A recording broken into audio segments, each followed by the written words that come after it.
So today I'm here with a new project to share with you. So let's take a look.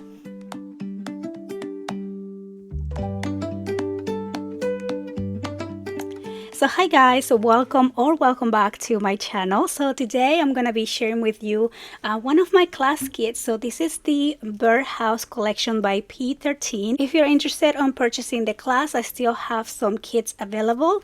Also, I will be having the video class only option as well. And so for this project, we're gonna be creating a beautiful Birdhouse mini album. You are not seeing double. I do have two projects here in front of you. For the pages, for some reason I made the pages bigger, and so when I was putting the book together, my pages were larger than my box. And so what I did is I went ahead and created a whole new box to fit my pages. You are gonna have the correct measurements. You're not gonna have the measurements for this one. You will have the correct ones, as well as in your PDF you also have the correct measurements, which is this second box that I created. We're going to be decorating using the elements on your kit, which are the flowers, the beautiful birds here, the ephemera, and the paper collection that I intended to use originally on the cover. So this is the way that your cover is going to look like, but it's going to be on the size that we need it to be. Mine is a little bit smaller, but it's okay. I still plan on repurposing this box here. The decorating for this second box I actually did off camera because I had very little paper to play with, and I definitely wanted to complete it and give you something beautiful to look at. The flowers that I'm using here are from my stash, so you don't have these on your kit. So basically your box is gonna look like this, but I wanted to decorate the second box. This is the one that you will have. I love how this one looks. I used the papers that I wanted to use for the cover. This one here is my original design and what I love the most. I love how this one looks on the display, and this is how yours is going to look like. And so yeah, so now let's take a look inside. The pages of course will be the same, and there's no issues with the measurements for the pages, and the PDF is very clear. The instruction is very clear because I re-edit I had to re-edit a few of the videos, but anyway, so here we are. And so the cover here comes out, of course, to open up the album, and then the pages lay flat. And let me give you a close-up on this one. So what I did to keep these kind of like standing up there, I just put a little piece of heavyweight cardstock. I just made a little square little base and glue these on top there. And I can give you a close-up of the other box here as well. So for this one I just went ahead and decorated with the ephemera. So I love how this one looks because it's like a little family here. Isn't that cute? Love it. And then for this one I also went ahead and used the ephemera or the cut apart pieces to add more flowers along the top. So I love how that look there. And so okay, so now let's look at the pages. Also, for when we did the original box, let me show you here. When you open this up, I went ahead and added another set of the little birds from this side, so you could see like the back to back, and there's a piece of acetate here holding this together. So I put a chipboard piece on the front and a chipboard piece on the back because we had two of the same, so it was really easy to like mirror the image. And then of course I have the beautiful design paper here, but as you can see there's no pages, so I'll probably add pages to fit this box later on at some point, or maybe just create leave it as a box and just make a little project to go on the inside. I think it turned out really cute anyway. So that's the box that you will be making. Now for this second one you're gonna see a lot more of the pink complementary cardstock, because obviously I created this at the end, so I was running low on paper at this point. But yeah, so on the back I just went ahead and decorated with the flowers, and I love how these came out. I think they both came out really pretty. And so let's take a look at the pages here.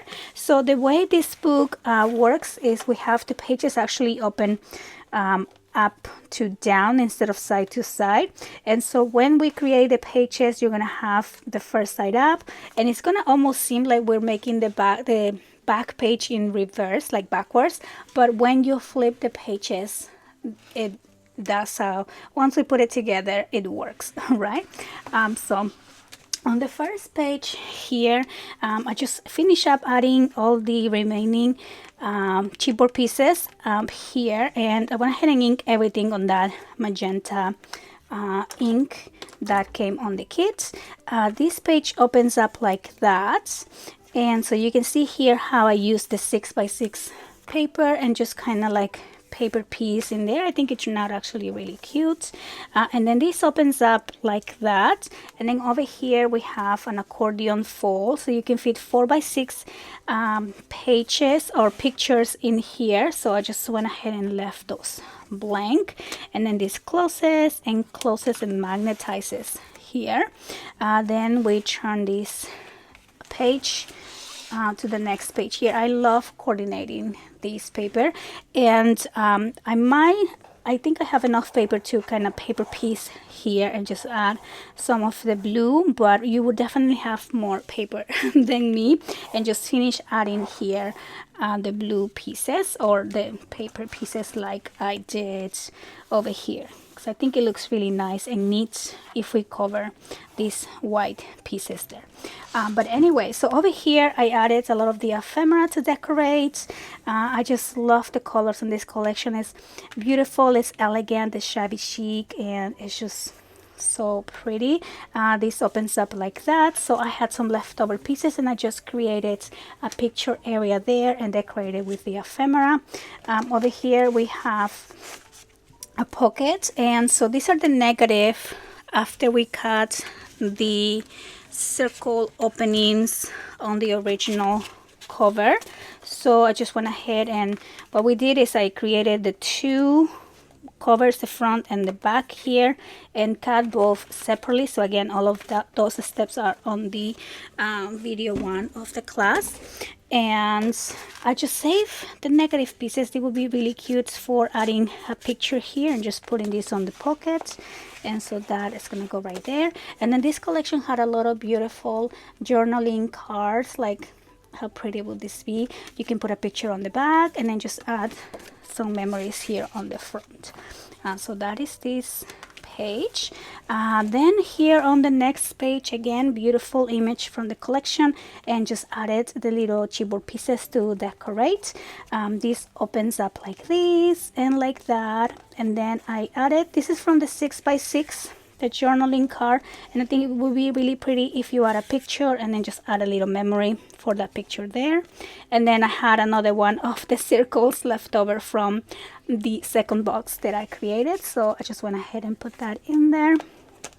This closes up, and then when we open these up over here, I just created a little tag place with the ephemera, so that just goes right there.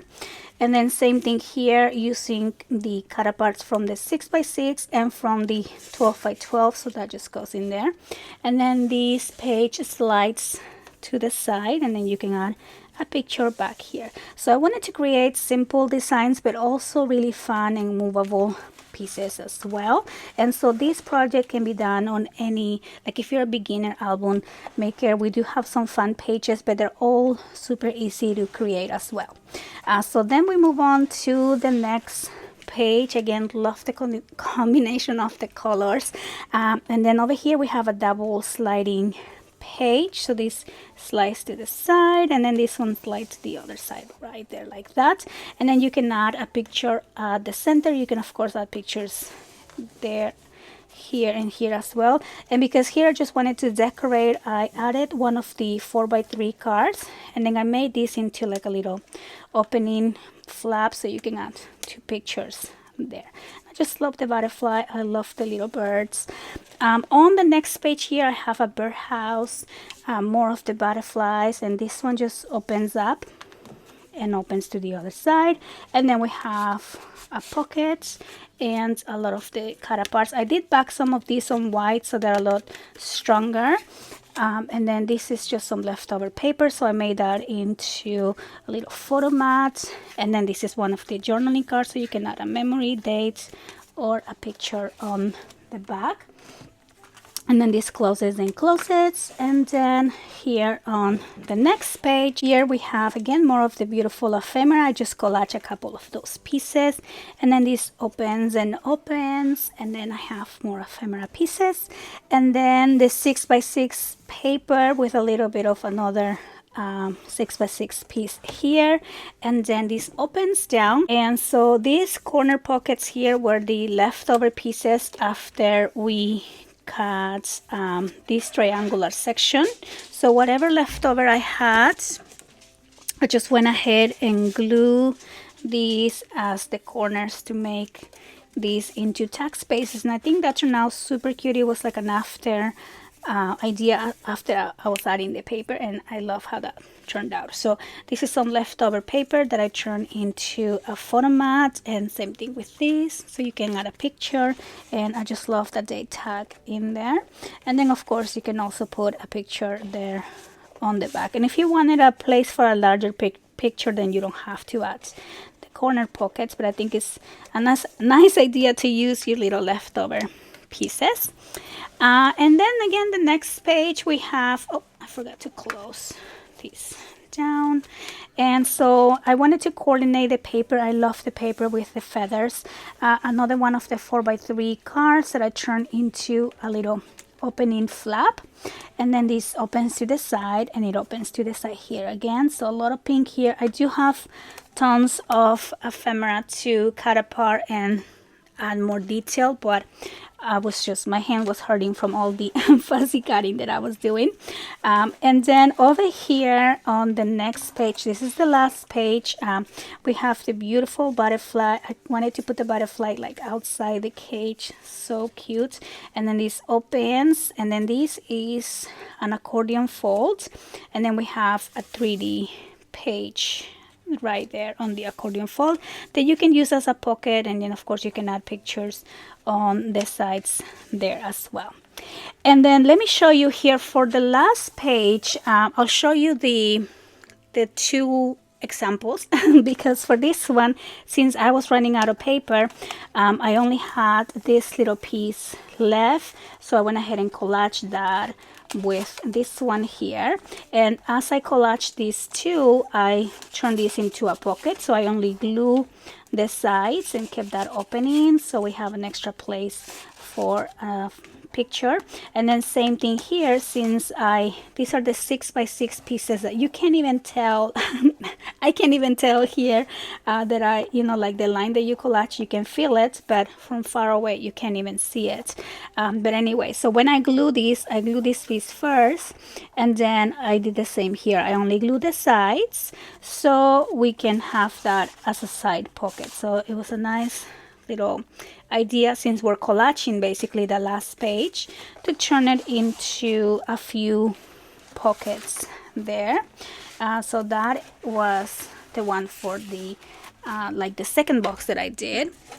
And then for the first box, what I did is basically the same. For this one I had the big 12x12, so I just went ahead and cut that page, and then the leftover piece on the bottom, I just fussy cut the flowers and turned that into a little pocket. So this here would also hold like a little photo area if you wanted to have something extra. I always like having little extra tag spots and pockets. So I think it just looks so pretty. But yeah, so that is the project. These are the two options of the boxes. I mean, the decorating video is for this one, as I mentioned, and the correct sizing that I recreated is the second one. That I did not do decorating video for the second box, but you can see how it's very similar, just a couple things that I changed. And so yeah, so in a way I'm a little bit glad that I made the mistake, because it forced me to create the second box. But when I realized what happened, I'm not gonna lie, I was so thrown back. I was like, oh my gosh, what am I gonna do? I don't have enough papers to recreate the whole box, or to recreate the pages, right? Because this is the original size that I was intending to make it, but I made the pages too big, so I didn't know, am I gonna recreate the pages, am I gonna recreate the box? But I think we can always use bigger pages on our book, so I decided to just recreate the box. But anyway, I'm happy that I now have two beautiful boxes. I hope you guys enjoy the walkthrough, and I want to thank you so much for watching. I'll see you on the next one. Bye bye.